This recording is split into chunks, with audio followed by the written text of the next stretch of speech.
বাবুকে স্কুলে পৌঁছে দিয়ে সামনের মন্দিরে পুজো দিতে এসেছি। প্রথমে একটা ব্যাচ শুরু হয়ে গেছে, তো অপেক্ষা করছি ওটা শেষ হয়ে গেলে আমাদের ব্যাচটা শুরু হবে। হাজব্যান্ড ওই যে দাঁড়িয়ে আছে দেখতে পাচ্ছে, নিয়ে গেছে, ওয়েট করছে পুজো হয়ে গেলে বাড়ি নিয়ে আসবে। আজকে মন্দিরটা ফাঁকা ফাঁকা বলতে বেলার দিকে ভিড় হবে হয়তো, সকাল সকাল এতটা ভিড় নেই, খুবই ফাঁকা। ভেবেছিলাম তো অনেকটাই ভিড় হবে। আগের ব্যাচে হয়ে গেছে, সিঁদুর কপালে ঠাকুরমশাই পরিয়ে দিচ্ছেন।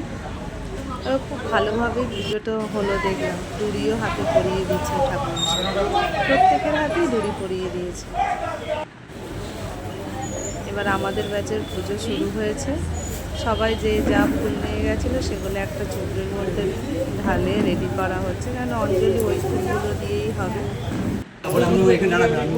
সবাই বসে আছে, এখনো অঞ্জলি স্টার্ট হয় না, শুরু হবে।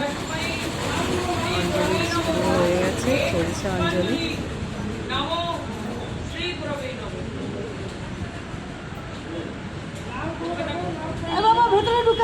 হয়ে যাওয়ার পর যে যার ফুলগুলো ছুঁড়ে না দিয়ে চুলকে একটু করে নিয়ে ঠাকুরের পায়ে দিয়ে দিল, এটাই খুব ভালো হলো। তাহলে ফুল ছুঁড়লে এর গায়ে পড়ে যায়, ওর গায়ে পড়ে যায়, মায়ের পায়ে গিয়ে পৌঁছায়।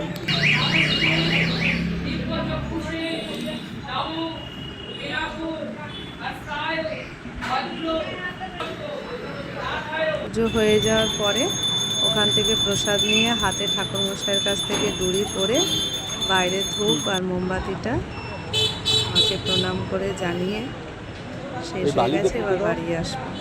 ব্লগটা ভালো লাগলে অবশ্যই বলবেন। মা যখন কাশ্মীর গেছিল, যখন বলতে ডিসেম্বরে মা কাশ্মীরে গেছিল, তো আমার জন্য চুড়ি এনেছিল। যেহেতু শ্রাবণ মাসে সবুজ চুড়ি পরি, তো মা আমার জন্য সবুজ চুড়ি এনেছিল। আর আজকে শ্রাবণ মাসের 1 তারিখ, বিপত্তারিণীর বারও ছিল। সকালে হুড়োহুড়ি করে বেরিয়েও গেছিলাম, পড়া হয়ে ওঠেনি।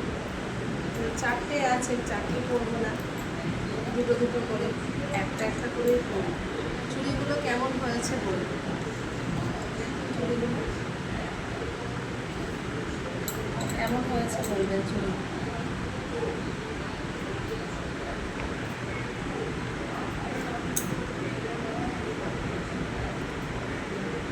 এখন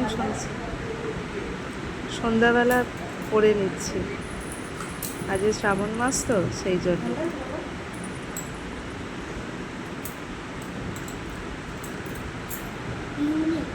চুড়িগুলো কেমন হয়েছে বলবেন।